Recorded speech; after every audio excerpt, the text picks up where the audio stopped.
Hi everybody, Dan Illman along with Mike Beer. The DRF Bets Race of the Day for Wednesday, September the 19th. Race number 8 at beautiful Belmont Park, part of a 3-day Pick 6 carryover of over $326,000. Bet it with a new DRF Bets account. You get 300% the deposit match when you sign up at bets.drf.com. Let's take a look at the field for race number 8. 2-year-old filly, New York breds going 7 furlongs for $150,000.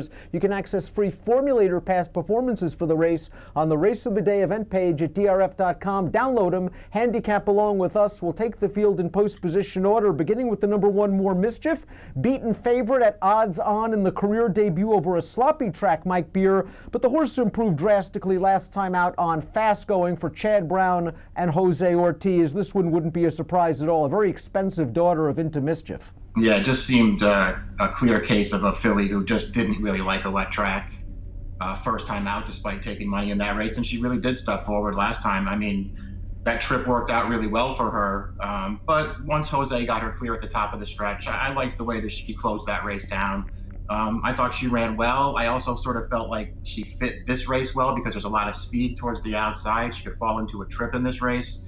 And it feels like the 7 furlongs might actually work to her advantage. So I think there are plenty of things to like about this horse. It has been a fantastic summer for trainer Gary Contessa. He has the number 2 Maiden Beauty, a debut winner in the stakes company over a sloppy track at Belmont. Last time out, that Seeking the Ante was just a weird race, where 2 horses scratched at the gate, one of them a major speed, and that kind of left Party Like Grandma, who we'll get to in a little bit, alone on the lead. And it also kind of forced Joel Rosario's hand on Maiden Beauty. Maiden Beauty had to be hustled to push that pace, and I'm not sure that's what she wants. Yeah, I think you're right about that, Dan. I mean, I think the deal with the Seeking the Ante is you really want to take a close look at that race because it was totally changed with all those events that happened at the start of that race or before the start of that race. And I do think it affected Maiden Beauty. I don't, she won a stakes race in her career debut over a sloppy track. I'm not sure that I love that race, but I'll give her credit for winning it. And I do think that the horse that finished second, her toss-up was pretty good.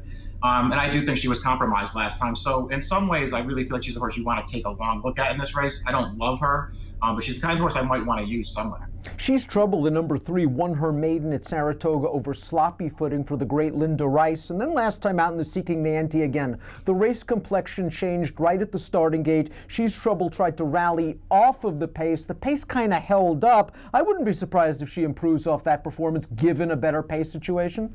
Right. I mean, she just couldn't make up any ground in that race. And she broke slowly from the gate in that race, too. That's been a problem for her right from the start, basically. So I would be worried about that. But she was badly compromised in her most recent start, I thought.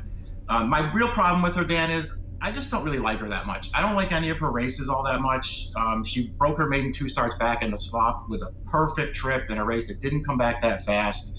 I know that she's a player in this race. I'm just not a big fan of hers. Although stepping up against winners for the first time, the number 4 Elegant Zips, 2 buyer speed figures, are faster than anything else the rest of this field has ever earned. And I thought she was extremely gritty, winning last time out at Saratoga on August the 15th. Sure, she was the odds-on favorite that day, but she pressed the pace, she made the lead, and she dug in very gamely to hold off the second choice, and they were a mile clear of everybody else. Right. I mean, she's run really well in both of her starts. Her career debut at Saratoga came in the Collegeville Girl. Collegeville Girl was the horse who scratched at the gate prior to the Seeking the Ante. She was going to be the favorite in that race. She was going to be really hard to beat. This horse ran really well chasing that horse the entire way first time out, and then she took a little bit of a step forward last time. I would argue that even though she got a good trip in that race, the horse that she beat, Toss Up, she might be better than anything in this field as well. So I just feel like Elegant Zip is the horse to beat in here, and I just think she might be better than these horses right now. Going out for a real shrewd trainer in David Donk as well. You mentioned the pace,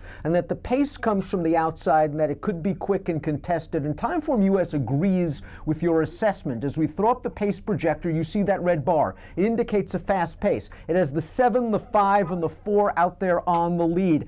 I wonder, however, how much Jeremiah Engelhardt, who trains the 5, the 6, and the 7, is going to compromise himself by pushing the 5 Party Like Grandma, who has yet to be headed from 2 lifetime starts. Yes, she was aided when that speed scratched in the Seeking the Ante. And you could also argue that the rail was very good at Saratoga that day.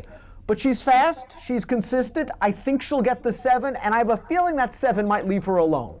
Yeah, it'll be interesting to see what happens because you're right that Jeremiah, who does unbelievably good work with his 2-year-olds, has 3 of the main speeds all drawn towards the outside. So you wonder how he's going to ask them to ride these 3 horses and whether they'll go after each other or not. On the other hand, I mean, if he's entering them all, what's he supposed to do with them? I mean, basically they're all speeds so far. I guess we'll see what happens. Maybe Party Like Grandma's just faster than the other 2.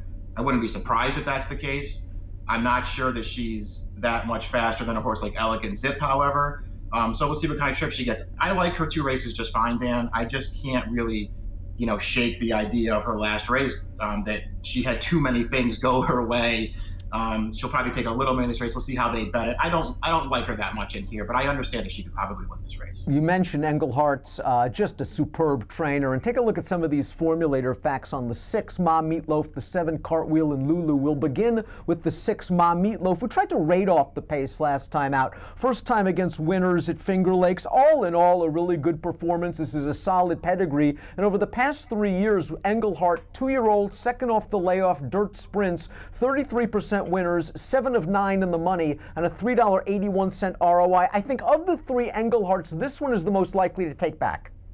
I think you're probably right about that. We'll just see what happens. She clearly has to really improve to win this race. Her first 2 career starts for Pletcher, nothing special. Breaks her maiden at the Finger Lakes over a sloppy track in a relatively slow race. I know they tried to rate her last time, but there was no real excuse for her in that race either. To me, of Englehart's 3 horses, I like her the least. As for Cartwheel and Lulu, boy, what a sprint pedigree by the undefeated Grade 1 winner Bustin' Stones out of a successful appeal mare. This one, debut winner at Finger Lakes. And as we see from the Englehart formulator fact, past 2 years, debut winning 2-year-olds returning in their second start sprinting on the dirt. 4 for 8, 6 in the money, $4.31 ROI. And I wonder if that bullet workout on September 13th, a half in 46-3, signals that she's on the go. Yeah, I mean, she's got really good speed. You can just pull up the replay of her debut and see it. She got right to the front in that race. Didn't seem like a super strong race at Finger Lakes. The horse that was second to her chased her around the track. Nobody else really did any running in there. Queen's Dew did come back to win her next start at Finger Lakes, but only with a 43 buyer. And then she got beat a million lengths in the aspirant. Doesn't seem like she's that good. And it does seem like Cartwheel and Lulu is facing a pretty good field of horses here. Let's take a look at our top selections for Wednesday's DRF Bets Race of the Day. You like Elegant Zip. She's got the 2 fast figs. And listen, she was very, very professional, beating a pretty nice New York bred last time. Yeah, just nothing clever here, Dan. Just like what I've seen from both her starts. I think she's pretty good. I think she's landed in a good spot here where she can sit the right kind of a trip. I like her, and I'll use Chad's horse with her. I'm hoping that the 7, the other Englehart speed, leaves Party Like Grandma alone. I don't think she's a superstar, but I think when she does get the lead, she's kind of gritty in the lane. She's 3-1 on the morning line. I think that's fair in this relatively short field, but I'm also going to use a lot of your top pick, Elegant Zip, in any kind of multiple race wagers. It's a race, it's a card, it's a Pick 6 3-day carryover you can bet with a new DRF Bets account. Sign up at bets.drf.com. Receive a 300% deposit match when you sign up for a new account. Approximate post time for the Joseph A. Gimma, 5:18 Eastern. Good luck.